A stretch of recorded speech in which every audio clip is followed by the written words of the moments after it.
क्यों? तो लिंग पुराण के अंदर और शिव महापुराण के अंदर वर्णन किया गया कि भगवान शंकर ने नंदी को वचन दिया था, सुनो नंदी। शंकर भगवान से नंदी कहता है हमारा भरण पोषण कैसे हो?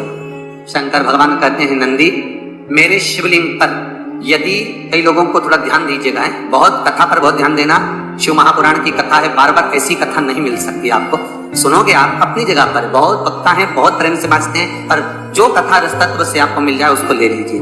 कोई वस्तु, कोई भोजन आप बनाकर लेकर गए हो, कोई पकवान आप बनाकर लेकर गए हो, कोई फल लेकर गए हो, यदि शिवलिंग पर वो पकवान, वो मिठाई, वो फल टच हो गया तो वो खाने के योग्य नहीं रहता, वो घर पर लेकर मत आना, मंदिर में ही छोड़कर। यदि भोजन, पकवान, मिठाई, शिवलिंग यहाँ पर है और भोजन का भोग तुमने इतनी दूर से लगाया है, फल इतनी दूर रखा है, वो शिवलिंग पर टच नहीं करा गया है, तो उस प्रसाद को, उस फल को आप पा सकते हो, उसको खा सकते हो। पर जो शिवलिंग पर टच हो गया फिर वो केवल नंदी, श्रृंगी, भृंगी, प्रेतों का, भूतों का, आहूतों का भाग होता है। प्रेत भूत आहूत वो फिर खाने योग्य नहीं है। हाँ, यदि नर्मदेश्वर महादेव है, नर्मदा जी के जल से कोई शिवलिंग प्रकट हुआ है, नर्मदा जी के जल से, कोई कंकर से, नर्मदा के जल से अगर कोई शिवलिंग प्रकट हुआ है, उस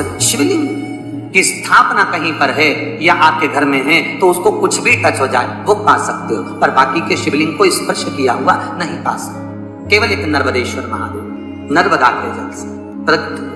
कई लोग पूछते हैं ये सांप है कौन, ये सर्प है कौन, तो उसको बताओ ये भगवान पड़ा हुआ है। और शंकर भगवान के सिर पर जो जटा में सांप, केशों पर जो सांप 5 नजर आते हैं वो तारी, दो तली और देव, ये 5 लड़कियां भगवान शंकर के इर्द गिर्द घूमती हैं, आस पास भ्रमण करती, सभी ये शिव की बेटी है, भगवान शंकर के साथ भ्रमण करती है। विषहरा, शामरीवारी, दो तली और देव, ये जो 5 पुत्रियां थी शंकर भगवान की, ये वासुकी को दी गई थी, क्योंकि ये सर्प की योनि में थी, इसलिए कौन सा जिसने मंथन कराया। वासुकी नाग कौन सा पर पूर्ण पृथ्वी विराजमान, वासुकी नाग कौन सा जो निरंतर देवताओं के हित के लिए कार्य करता रहे। एक पान के पत्ते के ऊपर, मात्र पान रहता उसका पत्ता, पान के पत्ते के ऊपर जो चंदन से शंकर के नाम, पार्वती का नाम और ब्रह्माणी सरस्वती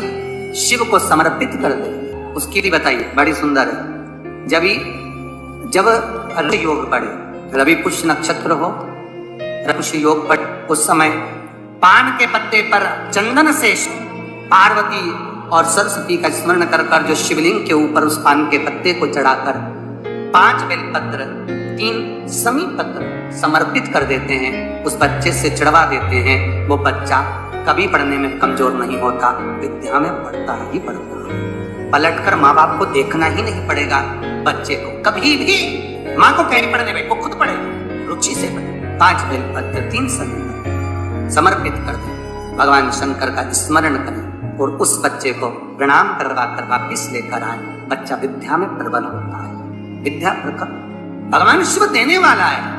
सरस्वती को स्वर बोले। शिव महापुराण की कथा, लिंग पुराण की कथा, विष्णु पुराण की कथा, पद्म पुराण की कथा कहती है कि किसी वृक्ष के नीचे, जिन वृक्षों का गुणगान हमारे शास्त्र करते हैं, जिन वृक्षों का गुणगान हमारी पुराणे करती है, उन वृक्ष के नीचे अगर एक मंत्र का मन का भी फेरा जाए तो उसका पुण्य 1000 गुना प्राप्त हो जाता है, आप रूप प्राप्त हो अपने आप जिस पुण्य को करना चाहते। मेरा बहुत निवेदन है महाराज, बहुत प्रयास करना।